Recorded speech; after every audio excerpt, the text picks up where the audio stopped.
থাকে তো এই ইনডোর স্টেডিয়ামে ওরা অনুষ্ঠান করবে। ইনডোর স্টেডিয়ামের সাউন্ড সিস্টেমটা একটু গোলমাল আছে, কিন্তু ওরা এর আগে অডিটোরিয়ামে করেছিল, তখন ওদের জায়গার সংকুলান। এবার বলেছে অনেক লোক আসবে, 3টা জেলা থেকে যারা কাজ করছে, যারা ফিল্ড ওয়ার্কার, তারা সকলে এসছে, অর্গানাইজাররা এসছে, এবং বেশিরভাগ আমি দেখছি যুবক ছেলে, তরতাজা যুবক ছেলে। আমি খুব ডিটেলস জানি না, কিন্তু অল্প দিনের মধ্যে এই আরএমপি ইনফোটেক অনেক মানুষের কাছে পৌঁছেছে। আজকের এই জমায়েতে তার প্রমাণ করছে। আমার শুভেচ্ছা জানাচ্ছি এবং আশা করছি মানুষের ভালোবাসা, মানুষের আস্থা নিয়ে এরা এগিয়ে যেতে পারবে। সবাইকে আমার আরেকবার শুভেচ্ছা, নমস্কার জানাই এবং আসন গ্রহণ করার জন্য আমরা অনুরোধ জানাই। Please take your seat please sir. স্যারকে একটু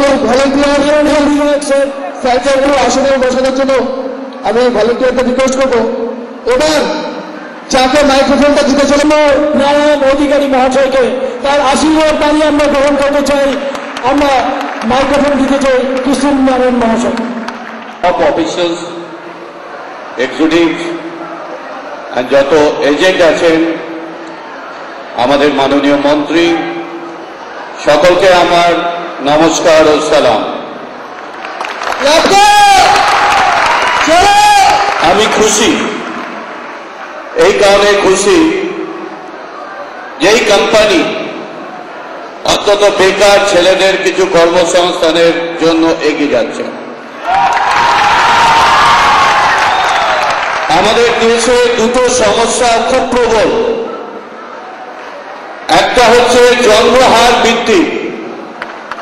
আমাদের দেশে জন্মহার প্রবলভাবে বেড়ে যাচ্ছে, এবং আরেকটা প্রবলেম হচ্ছে এই জন্মহার বৃদ্ধির সঙ্গে সঙ্গে আমাদের কর্মসংস্থান হারিয়ে ফেলছে। সরকারি চাকরি বলুন, প্রাইভেট সেক্টরের চাকরি বলুন, ক্রমশ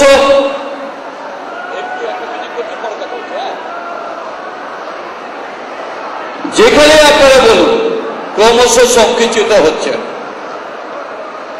আমাদের গ্লোবাল ইকোনমি যদি লক্ষ্য করা যায়, সারা বিশ্বের ডাউনফল হচ্ছে।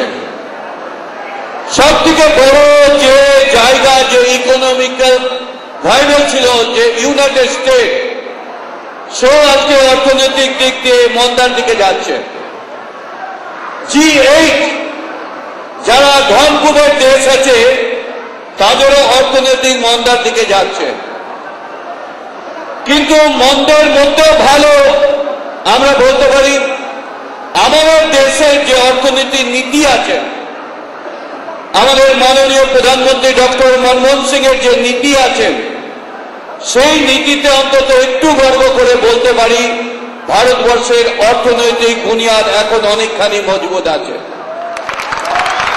সেই জায়গায় দাঁড়িয়ে আরএমপি মালদা অর্থাৎ 3টা জোন, 3টা ডিস্ট্রিক্ট নিয়ে আজকে যে জোনাল মিট করা হচ্ছে, আমি এই সমাবেশে অন্তত এইটুকু আশান্বিত হয়েছি যে মানুষ কিছু কর্মসংস্থান পাবে, যুবকেরা কর্মসংস্থান পাবে চিন্তা করছে।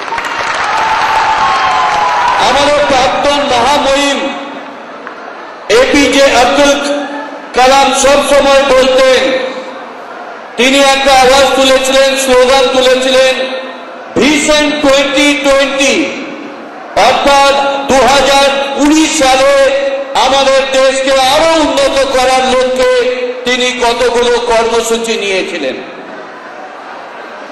আমরা যদি সেই কর্মসূচির কথা চিন্তা করি, যারা আরএমপির কর্মকর্তা আছেন, আপনারা জানেন যে মালদা একটা সময় বাংলা, বিহার, উড়িষ্যার রাজধানী ছিল।